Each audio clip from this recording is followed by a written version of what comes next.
Today, I want to talk about cash. It's a really fun way to close it down, or as Bill said, money.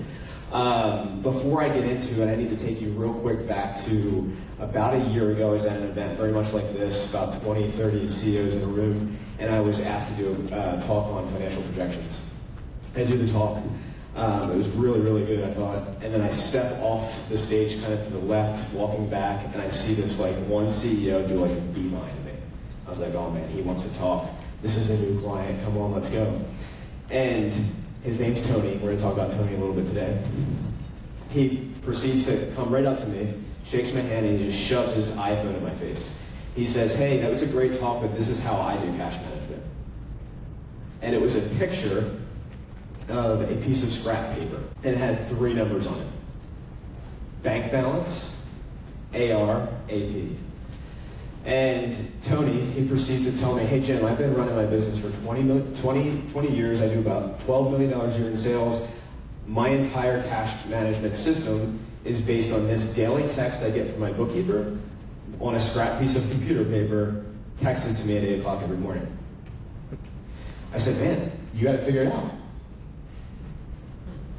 So we proceeded to have about a 15-minute discovery call on the side of the stage, very impromptu, and really after digging into it, we realized cash or scrap paper is not a good cash management system. Now, I knew this, thankfully. I run a fractional CFO firm. However, Tony kind of knew this intuitively, but didn't really know how to put words to it. Didn't really know how to articulate it necessarily. And the truth is, he was running a decent company. He had grown it fairly well. He had been running for quite a while, but he knew something was off. What I am here to tell you today in growing your company, the CEOs that raise your hand, is that you do not need to have a chaotic approach to growing your business, really in all 4 domains that we talked about today, but certainly not. I think the primary reason for that, and even in that discussion with Tony, is that the reason this was an uncomfortable side of the room meeting for him was he knew that he had hit a ceiling. The business was doing about $12 million a year in sales. They were about 20 years in business, semi-successful. He was pretty confident when he first approached me. When we started peeling back the onion, the layers, things started to erode a little bit. Yes, revenue was had semi-grown, very unprofitable. Cash was all over the map, which is why you got the daily text on the scrap paper of not what the accounting system said was in the bank, but what the bank balance was. We're going to talk about that in a second. But it was like the definition of chaos. Now, let me fast forward a year, that was probably a year and a half ago. Tony's a client today. They are no longer operating from the scrap paper mentality, and they have a dashboard in Excel. It's pretty cool. They're in totally the 21st century. That being said, we're going to talk a little bit about how do we take control of our finances as we scale and grow to, in this case, I believe $1 million. So everyone in this room, annual revenue is under $1 million? Okay, good. I saw some head nods. A little bit about myself. My name is Jim Emerich. I founded a company called Backbone CFO. And just a little bit of clarity, I think why it's relevant for this group that's in the room.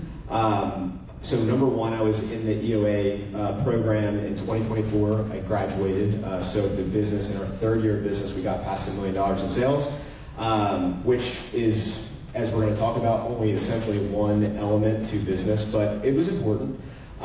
So for all of you that are in the room considering the program, personal attestation that it was awesome.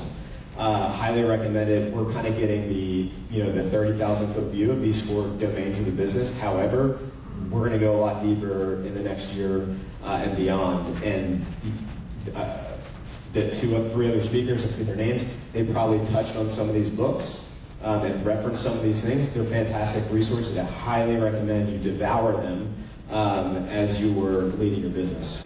Before we get into there's 3 elements of cash that I want to talk about. For those in this room, has it ever felt like you're kind of robbing Peter to pay Paul, or there's a constant cash flow uncertainty relevant to your business in any way, please put your hand up. Yes, yes, yes, yes. 5, 7, 8 honest people in this room. Awesome. Honestly, you know, I can tell you as a CFO, this has absolutely felt true for me, still does to some extent, so you're not alone. There wasn't a wrong answer there. The wrong answer is probably, yeah, I have it all together. The 5, so this is just my version of how I kind of teach through the idea of taking finances from chaos to control, but there's 5 elements of control. The first one that should be at the top there is cash. We're going to talk a lot about cash today. The second one on the right is profit. Then we have people, systems, and position. And just, again, we're going to go deeper into cash today. The reason that those are important is that the element of control comes from synchronizing these 5 components to your business. So again, that's cash, profit. It may be under pronounced, so you might not have to write these in, but in case they're not. So it's cash, profit, people, systems, and position. Write that in because it's really important. Cash, profit, people, systems, position. Amazing. Today, we are going to focus on cash. Vern Harnish in his book, Scaling Up, again, this book was probably quoted a couple times today already. However, what is unequivocally true in business is, I think it's the first sentence in the cash section, someone correct me if I'm wrong, but he basically says something to the effect that you can get by with decent people, decent execution, and decent strategy, but not a day without cash. I have found that to be absolutely true in my own business and for the 50-some companies that we've helped over the last couple of years. Today, I want to talk about cash as a fact. We're going to talk about how we keep cash flowing, right? And then we're also going to talk about how to create more of it. Very simple. You know, I think one thing that I've seen when it comes to accounting and finance is that we can very much overcomplicate this. But I'm telling you, getting to your first $1 million in revenue, and I would say beyond that, requires 3 things. Know all about your cash. Keep cash flowing. We heard cash is king, you know, those kinds of sayings. It's true. So keep it flowing. And then above all else, figure out how to create more of it. If you do those 3 things, you're in good shape. All right, cash is a fact. But what I will say at the very end of this presentation is a QR code. Anything that I talk about today, you're like, hey, can you give me a sample copy version of that, whatever you talked about? And specifically, I have a 13-week cash flow forecast. We're going to talk about it too. By all means, hit the QR code and just put it in the form. I won't spam you. We have a bunch of free stuff that we give out all the time. So I'm happy to do that. But there's 3 things that I want to talk about cash in terms of the fact of cash. Tony, remember him? He had the scrap paper, the 3 numbers. One of the numbers was bank balance. This is a terrible way to manage your cash. It's real. You should know that your bank balance, actually, when you log on to online banking, you have cash in your bank. That's a good thing. It is a terrible way to manage and understand that that is your cash balance. Here's why. Very simply put, to give you 0 jargon at all, there will be things that are outstanding. There will be future things that are already accounted for. I ran payroll yesterday for my own company. Real life story. Do the payroll taxes come out the day you run payroll? Anyone that has payroll in here? No. The CPA cannot answer. Come on. No, it does not. It's going to come out in at some future date, maybe next week, but the bank balance will not tell you that. So, what do? Well, let's move on to the next semi-decent way to look at cash.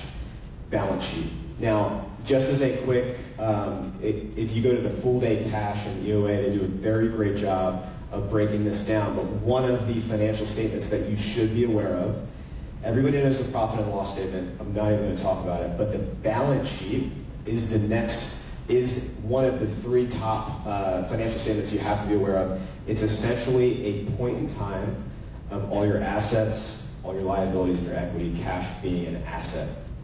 This is not a bad way to look at your actual cash balance, because going back to the bank issue, not knowing what's actually coming in and out of your account, The balance sheet in QuickBooks, if you're using that online or something to the equivalent, probably does a decent job of showing what your actual cash balance is. You can even future date that in QuickBooks. Third, and this is the financial statement that no one ever talks about. It's the red-haired stepchild of all the big three: profit and loss, balance sheet. Third is statement of cash flows. Okay, what is the statement of cash flows? Why is it important? You're doing under $1 million a year in business. You want to grow to above $1 million a year in business. You 100% do not need an accounting degree to understand this. There's three things you need to know about the statement of cash flows and why it's important. The statement of cash flows is going to essentially talk about three things. How does your business generate, number one, how does your business generate cash, period. But it's going to break it down into three ways: operating, investing, and financing. So when you go to your QuickBooks, you might have your computer right now, you feel free to run this. It's going to talk about how you generate cash from an operating perspective, which is going to essentially be your profit and loss statement with changes to a few things that are called operating activities. Your changes in things like accounts receivable, accounts payable, your short-term assets and your short-term liabilities, inventory if you have inventory. Anyone have inventory in there from a business standpoint? Are we talking about service businesses? Anyone not a service business in this room? Wow, this is easy. Okay, so your operating is essentially you're operating, how your business generates cash from an operating perspective will be your net income, and then any changes to accounts receivable and accounts payable likely. Does anyone in here not have accounts payable or accounts receivable? Yes? One. How do you generate? So you just... Nonprofit. Yeah. Amazing. So even more simple. Excellent. So you'll still have some net margin that you have to worry about that flows through to your statement of cash flows. There's a fancy name for that. Is it net margin? It's not profit, right? We'll call it profit for now. But it flows through the statement of cash flows operating. The next one down is your investing. So that's going to be how you spend cash on things like equipment, on things like vehicles, machinery, things that we would call fixed assets that depreciate over time. And then third is your financing. This one really gets people hung up when it comes to cash flows because anyone in here owns an LLC or an S Corp. Thought so. All of your distributions and your owner's draws are going to show up on something called the statement of cash flows in financing activities. If you run that in QuickBooks, you'll see it right now. So you might run a profit and loss statement and say, hey, we did $500,000 last year from a P&L perspective. We have $100,000 in profit. I have no money in the bank. How is that possible? But if you run a statement of cash flows and you see that you took out $100,000 in draws last year, that'll never show up on your P&L. It's a very real thing, though. The way you see that, statement of cash flows. So again, just a real recap. What is a statement of cash flows? It's a financial statement that shows how your business generates cash. It shows it in three ways: operating, which is your P&L and short-term assets and liabilities. And then it's going to be your investing activities. Anyone here invest in things like vehicles, equipment, trucks, any kind of assets?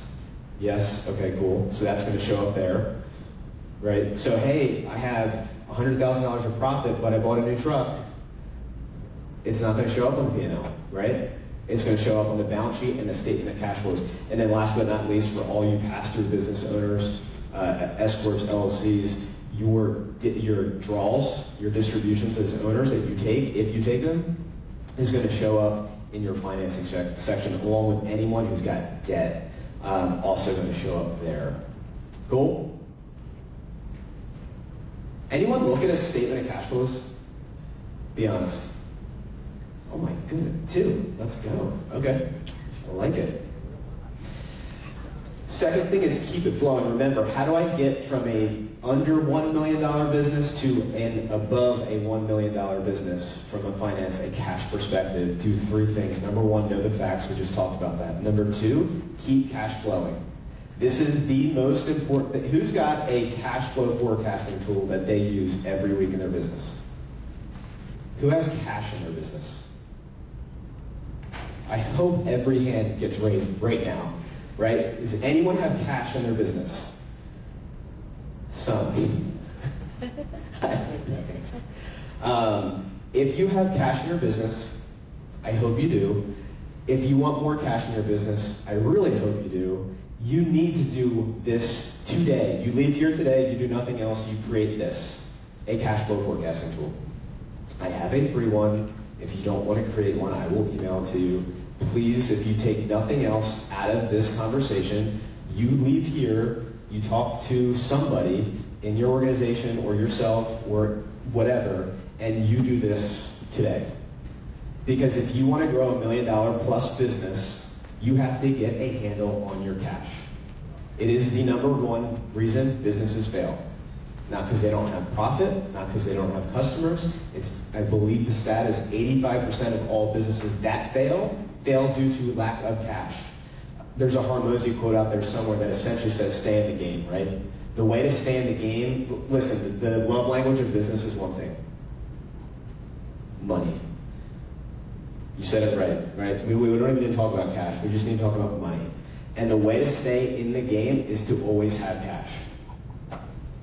Not the only thing we should be doing in business, but to stay in the game, you gotta have cash, and the way that we do this is via a cash flow forecasting tool. This is very simple. There's a million ways to do it. You can use a Google Sheet, an Excel spreadsheet. You can probably use some fancy tool out there. I don't care how you do it, but you have to do something. I recommend one of two ways to make this happen. I prefer a 13-week, I use this in my own business, by the way. I truly am taking my own medicine here. I have a to-do, you can ask Jordan after this, he's my assistant. Every Friday, I sit down and I update my cash flow forecasting tool. For the next 13 weeks, I know what's coming in and going out. To a degree, right? As we get further away from today, it becomes a little less certain. But the stuff that's like really immediate, like next week, I definitely know what's coming in and out of my business. It's in a spreadsheet, and it's telling me at the bottom if I'm positive or negative, and that's all I care about, right? Because I'm staying in the game. So I like 13 weeks. I just mentioned this idea of having like a 13-week sprint from an execution perspective.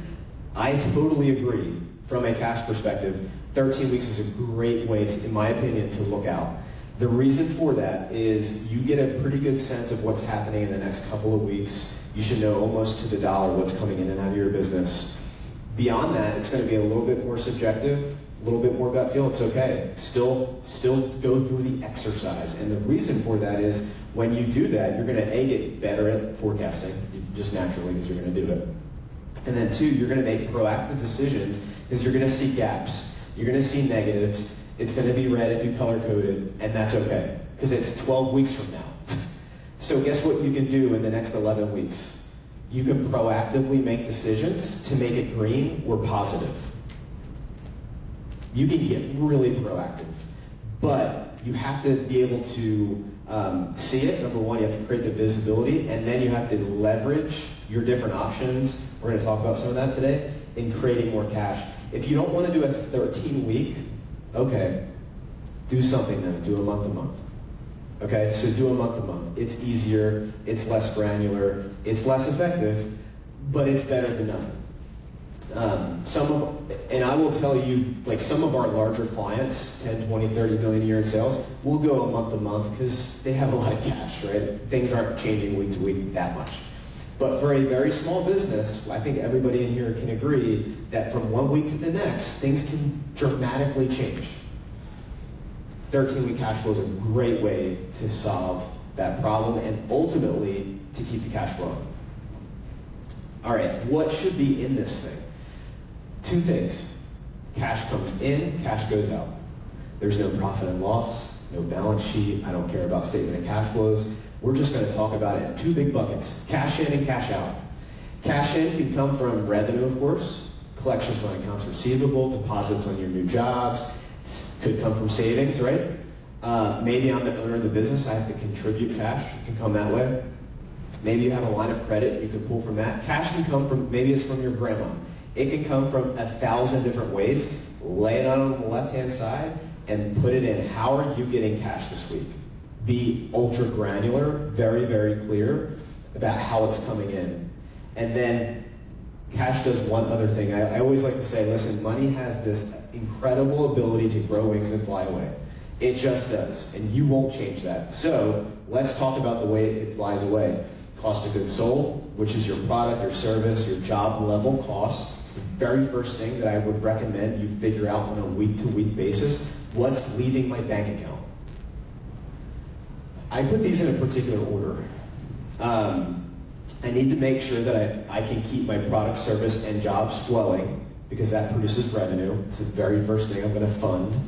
The second thing I'm going to fund is debt because it's likely attached to some personal assets for small businesses.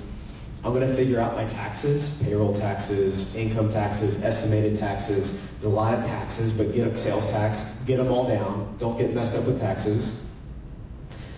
People, this is big. Anyone have employees in here? Okay, cool.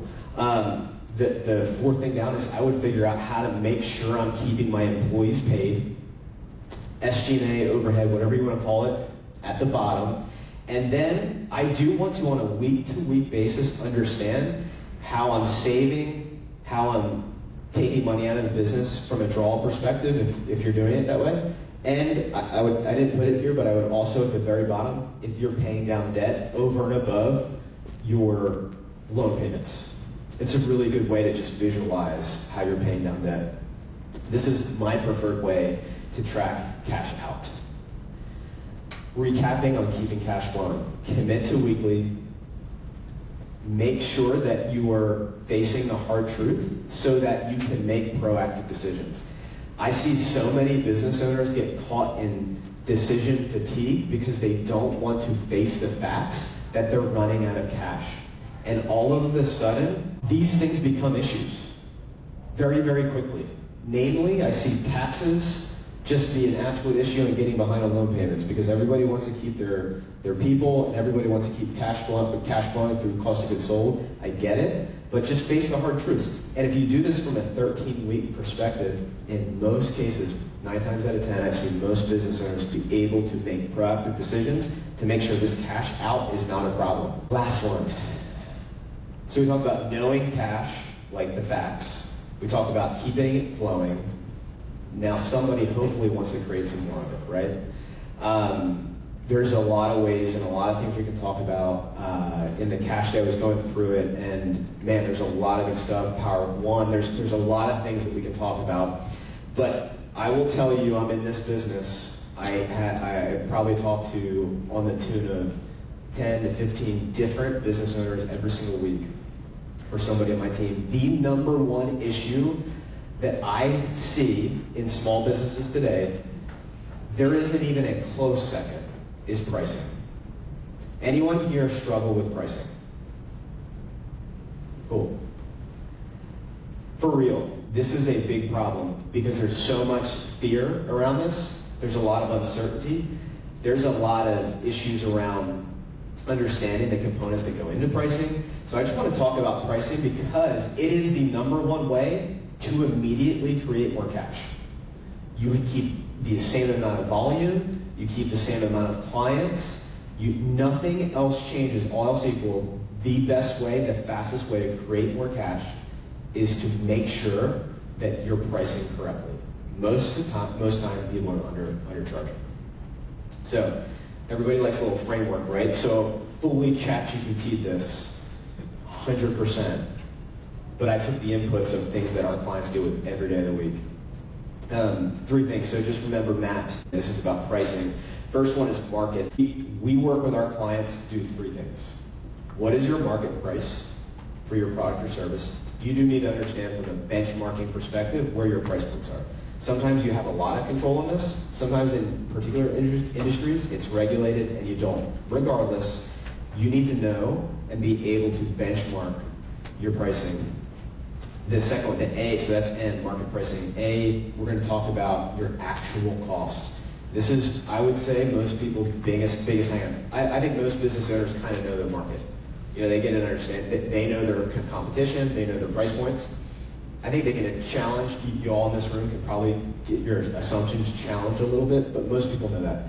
Actual job costs, actual product service costs, actual cost of fulfillment, any way, shape, or form, is extremely underutilized, and it's surprisingly, maybe not, unknown to many business owners. And then last thing we're going to talk about is the P, is perceived value. All right, we talked about market. Again, these are the three things I would say that when you evaluate your market for pricing, you need to be looking at these three things. What are your competition, or who is your competition, and how are they pricing, if you can visibly see it? Who asked their clients or their customers about how your competition is pricing? If you're asking? Yes. Oh my gosh, ask. I never realized this. I've been in business for 4 years, how much people love talking. People love to gossip. It's incredible. We were at, was it Execution Day? It was like a couple weeks ago. We were here, right? The lady that was presenting said the best thing I ever heard, and I'm literally taking this back to my business. They do a town hall. They invite their clients to this town hall. They talk about their own business, and at the end they ask their clients about what they're hearing about their competition. Oh man, that is brilliant. That was an incredible, so figure out a way in your business to talk to your clients, your customers, and ask them how the alternative pricing is. I will tell you, I've gotten pretty unashamed about asking in the sales process, who else are you talking to and what did they quote you? Just ask. Worst they can say is no. I would also say, again, relative to your market, what are the expectations? Could be geographically bound, could be based on your level of service, but what are the expectations for your product service in your market? And again, this is something you want to, this is not a one and done, this is something that has to continually be evaluated. Actual cost. Who in here feels like they have a decent handle on their cost of goods sold, the cost associated with directly delivering their service, their product, their project? We like to talk about actual costs in 4 segments. Direct costs, which would show up on a profit and loss statement in your cost of goods sold. It's essentially the most basic or the most foundational. This is like if you're bidding a project to build this table, what does it cost to get the plastic legs, the tabletop, and the direct labor to assemble the table, right? Pretty straightforward. The next 3 are not. What about the indirect cost associated with building the table? Maybe I have a procurement specialist who ordered the materials. Maybe there's a facility cost that the procurement guy sits in. Maybe that he has internet and there's utility bills, and maybe there is a CEO who's, his cost has to be allocated to this table. And what about profit? Kind of want to make some of that too. Our recommendation, the way that I like to teach this, is assume profit is an expense. Just like you would hopefully account for your direct labor, you should also be accounting for your profit. It needs to be assumed ahead of time. There's the idea of like this profit first teaching, which is really great. The one mistake or the one challenge with it, it assumes that you price your product or service to have profit. Yikes, what if you didn't? It's a big problem. I see this every day of the week. You can't have profit first if there is no profit. You can't take profit out if there was never profit baked in. Does that make sense? I see this as the number one profit, or the number one reason that business owners cannot extract what they want from their business. I hear this a lot, the juice isn't worth the squeeze. I'm overworking, I'm overly leveraged. Because you don't have any profit. There's no margin. And if you don't have margin in dollars, you will not have margin in time. Won't ever happen. Dollars precedes time. So assume if you're running $1 million business and you want to have a 10% net profit, just as an example, that there's $100,000 of profit baked into your overhead that is fully guaranteed in the way that you price your product or service. The last thing I have to say about actual cost in terms of pricing your product is you have to use projections. Everything we've talked about so far is looking out of the rearview mirror. Not a bad thing, but you're in business, you're moving forward. We've got to look out the front windshield. The way that you do this is to use financial projections. Your labor will not cost the same today as it will this time next year. Are you baking those increased costs into your plans, into your product or service?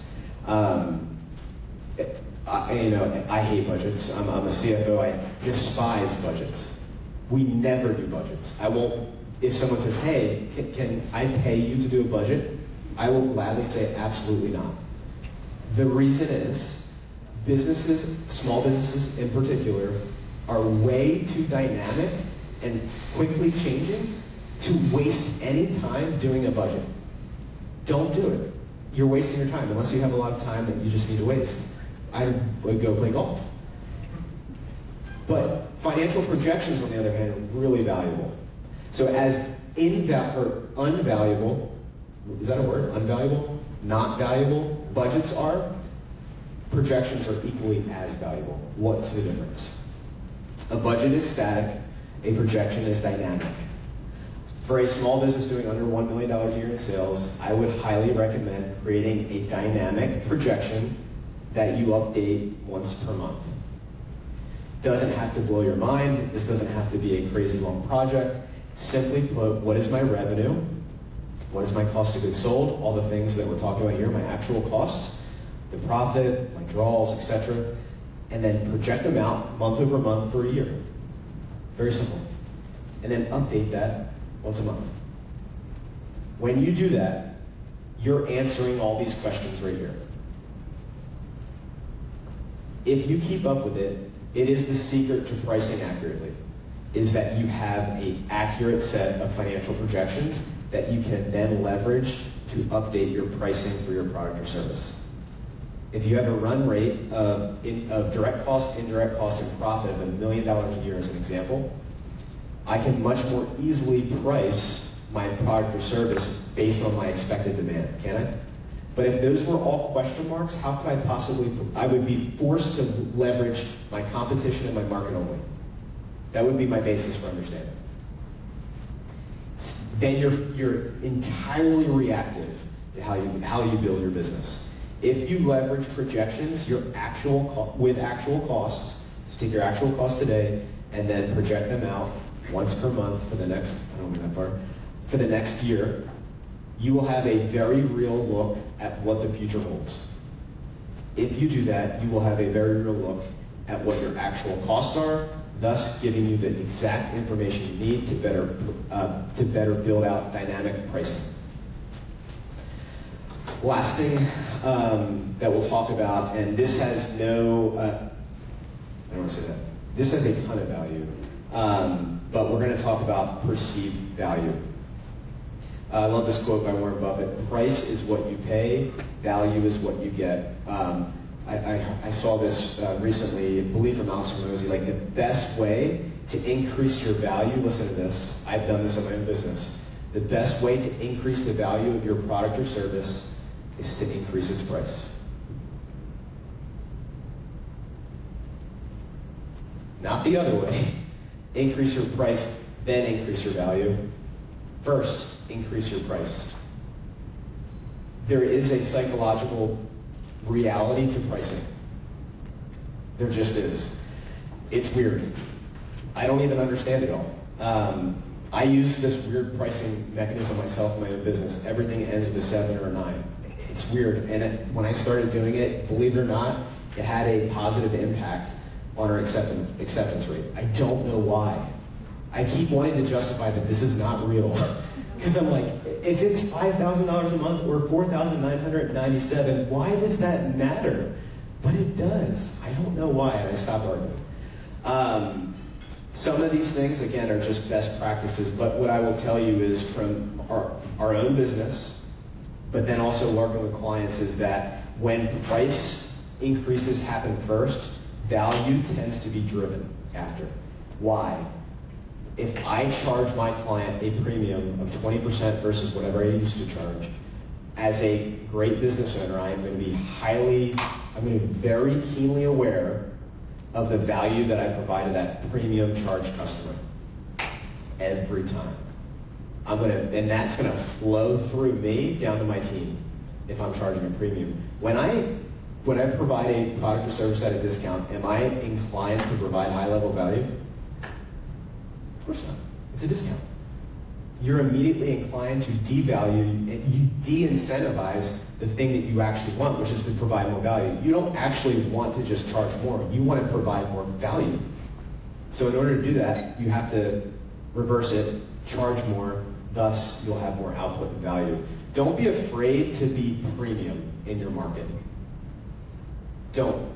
Because I believe from what I've seen, from what I've experienced in my own business, when you are a premium, you will be inclined to deliver much more value. Cash, again, just in summary, know your facts. We talked about the bank balance versus the balance sheet statement of cash flow. We talked about keeping it flowing. The one thing that you please need to take away from this talk is go back home today and start figuring out how to create a 13-week cash flow. Highly recommend it. And then don't be afraid to take this framework of pricing at your own product and service. Figure out how you can start to charge a premium, and at minimum know your cost and lay it out for the next year. I just like to ask these questions. What would be true if you knew your numbers like the back of your hand? Cash flow was always flowing, and you had premium pricing. What would be true? You make some different decisions? Yeah. 100% you would. I guarantee it. What else? What else would be true? I'd be on vacation. Well, what you would have, Yes. if you have margin in your business, you would then have margin in time. Yes. Like, you can't have margin, I mean, unless you don't want to make money and you want to be broke.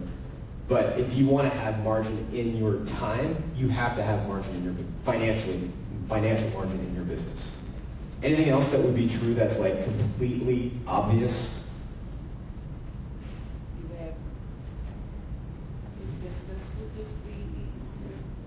would be effectively operational at that point.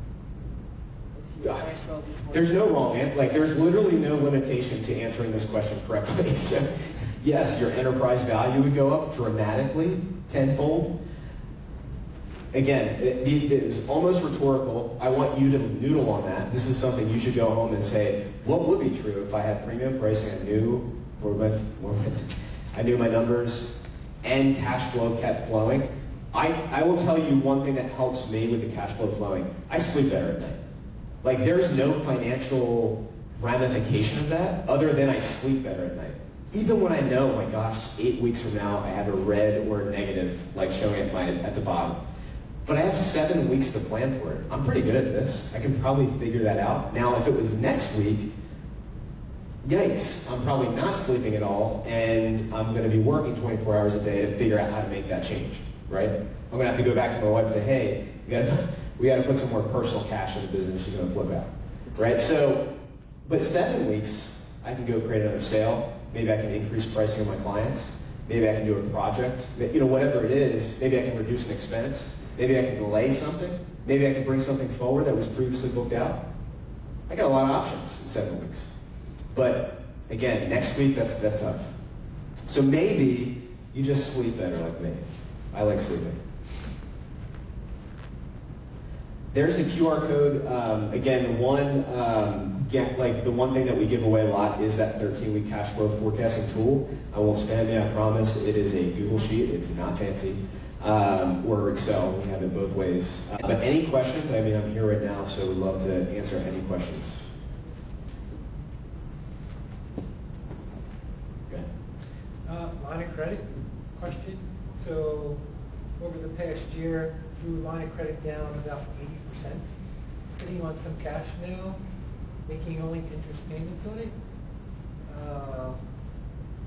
What type of, how do you look at repaying that line of credit?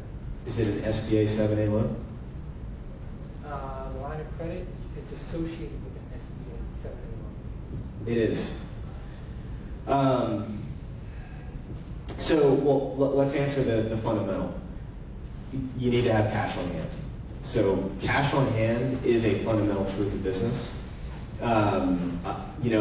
3 years ago, my answer would have been different because interest rates were wildly different. Today, if it's a 7A loan, it could be 9% interest or something to that effect, right, 10%, which could drain or have a significant burden on cash flow just because of that interest-only payment. If it is a 7A loan, they typically have a 10-year term and that you can pick ahead of time what the interest-only period is, and then you have the balance as a pay down, right? You can change that once, to my knowledge. You can work with your bank on that, meaning that if you elect, let's say, a 3-year interest only and a 7-year payback term, you can elect to change that one time. So, that being said, I'm not hedging on interest rates coming down anytime soon. Nothing dramatically, at least. I would make sure that you have cash set aside for operating margin, and then I would make sure that whatever that payback period is accounted for today, so that you know when it converts from interest only to interest and principal, you have sufficient cash flow built into your business to where that's not going to be an issue. And I don't want to get into the specifics. We can talk offline, but relative to how big that principal and interest payment would be, I would want to make sure you have sufficient margin in your business first before I answer, should you pay it down, should you not? I like cash in business. Cash is king. Okay. That's like my gut answer. Cash is king.